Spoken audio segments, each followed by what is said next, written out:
I've been on far too many, I mean, gosh, Monday and Tuesday, I'm sitting in the audience watching some of the best red teamers in the world try and automate parts of their job. And I'm like, I didn't even think about how to do that manually.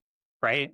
So, we all have our strengths, right? We just plug into different parts. It's complementary. Like, you've spent years in the AI security world, whereas, everyone else really hasn't. They're kind of just now getting into it, just now playing catch up, right? I mean, and there's a lot that we're going to dive into today, but you were recently over at Offensive AI Con, right? That's what it's That's right. called? Okay. Yep. So what was your approach going into the conference in terms of, did you like kind of outline the talks that you wanted to go to and things like that, or people that you wanted to meet up, very specifically with, or what does that look like going into the conference? And then how was the conference, going Totally. in?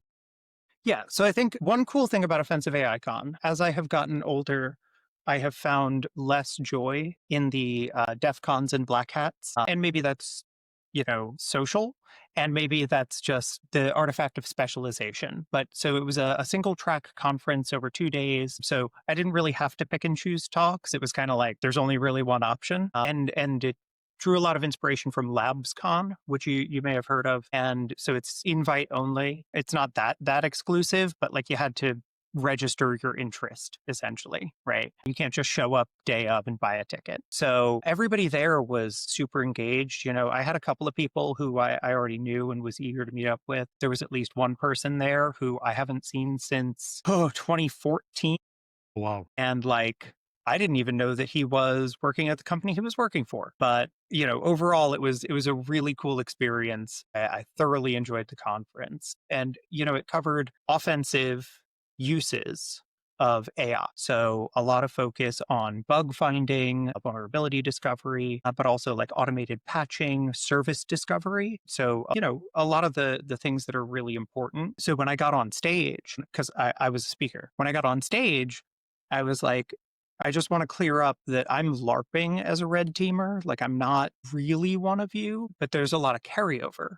And I think that's something that I've found as I've gotten more into the AI security world is that your security skills generalize a lot better than you expect. But no, I'm really interested on how the red teamers are using AI models to not just automate their work, but maybe like, augment or 10x their capabilities. I mean, I guess I have a really stupid question with this. Are they creating their own AI models, or are they going and using or downloading like Olama and then training it on stuff? Like, how does this even happen? Because I actually went into Grok couple months ago because I was bored and, kind of like prompt engineered a little bit and was like, this is for research purposes and stuff like that. Right. And it already understands I'm researching other security topics. And I was like, can you create me something that'll, do a pen test on this and look like this and, all that sort of stuff. And it gave me like exactly what I would need to full blown pen test a web app. So essentially, a lot of it is around like, assume you have access to source code. You're doing like an audit of an app. So one way that you can augment yourself with a language model, right? And a lot of them are using, we saw actually a pretty wide variety of models. I'll get into that. But right, you say like, what are some interesting functions? What functions should I look at for security vulnerabilities? And one of the thing about a lot of modern language models is that a lot of them are really good at coding, right? So the various model providers, whether we're talking about an OpenAI or an NVIDIA or a Meta, have worked really hard to make these models good at coding. And so a lot of the security is a generalization of that coding skill, right? Because you generate some code with an LLM, for example, you don't want it to have like stir copies and freeze all over the place, right? You want this thing to write relatively secure code. And so, one of the things that goes into training these models is you have like GitHub issues or you have PRs where it's like, this fixes whatever security bug, right? This fixes a use after free. And so now it can kind of pattern match because that's all these things do, right? They don't really understand anything, which gets to one of the problems I'm foreshadowing. But, this patch fixes a use after free. And so if you're saying, I'm looking for use after freeze, then the model's going to pattern match and say, oh, well, this block of code, this function looks like it may have a use after free, right? Because we see some memory gets freed and then it can get accessed elsewhere. Okay, now we have something we can work with, right? But I know of very few people who are doing real fine tuning to make these models task specific in vulnerability discovery.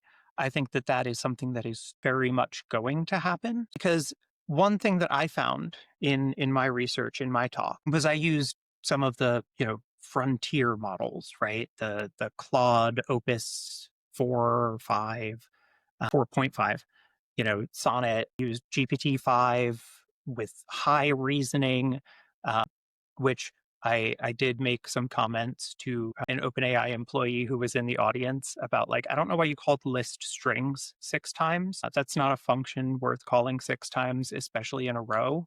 But if you guys need the money that badly, like, I'll just, I'll Venmo you, right? So I say that because you have like the most advanced models out there, and they're doing silly things like calling list strings 6 times in a row because I gave it access to Radar 2, mostly because I couldn't get a Binary Ninja license in time. I'm not sponsored by Binja, but I keep singing their praises because I think that they're really well suited for this automation of RE, reverse engineering tasks as we move forward. In any case, but I also found that like GPT OSS maybe was pretty good.